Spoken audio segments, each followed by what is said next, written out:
কথায় আছে slim is smart, স্থূলতা কে চায়, কার না ছিপছিপে শরীর পছন্দ। তবে মহাদেশ তথা বাঙালিদের যেন সব উল্টো। হাজারো কসরত কিংবা ডায়েটের পরও সেই আগের মতো 2 কেজি ওজন কমলে হুট করে বেড়ে যায় 4 কেজি। কিন্তু কখনো খেয়াল করেছেন জাপানি মেয়েদের বা ছেলেদের? তারা আমাদের মতোই খায়, নিয়ম মেনে 6 থেকে 7 ঘন্টা ঘুমায়, ব্যায়াম করে, কসরত করে, কিন্তু শরীরে তাদের এতটুকু যেন মেদ নেই। এর পেছনে কি কারণ হতে পারে? খাদ্যাভ্যাস নাকি পরিবেশ? শরীরের গড়নের ক্ষেত্রে পরিবেশ একটা জায়গা নিয়ে থাকলেও খাদ্যাভ্যাস খুব গুরুত্বপূর্ণ।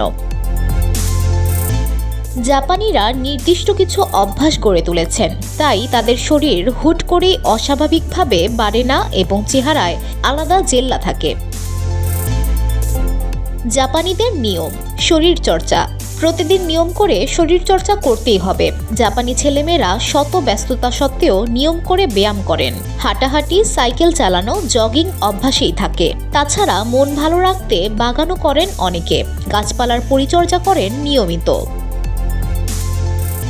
ধীরে খান।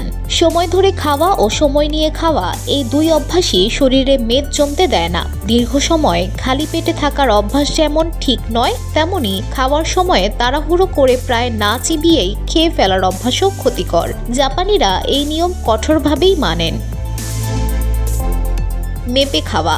জাপানিরা সব সময়ে ছোট প্লেটে করে খাবার খান। ভাত খেলে ছোট বাটিতে ভাত খান, পরিমিত খাবারই খান। শুধু পরিমাণ মেপে খাওয়া নয়, ক্যালোরি মেপে খাওয়াও জরুরি। রোজের ডায়েটে কার্বোহাইড্রেট, প্রোটিন ও ফ্যাট পরিমিত মাত্রায় থাকা জরুরি। জাপানিরা এই নিয়মই মেনে চলেন। Green tea. শেষ পাতে মিষ্টি বা দুগ্ধজাত খাবার নয়, বরং খাওয়ার পরে গ্রিন টি খেতে বেশ পছন্দ করেন জাপানিরা। দুধ চিনি দিয়ে চা বা ঘন ঘন কফি খাওয়ার অভ্যাস নেই তাদের। এতে শরীরে ক্যাফিন কম জমা হয়। গ্রিন টির অ্যান্টিঅক্সিডেন্ট শরীরের রোগ প্রতিরোধ শক্তি বাড়ায়, প্রদাহজনিত রোগের আশঙ্কা কমায়। VOD Bangla news desk.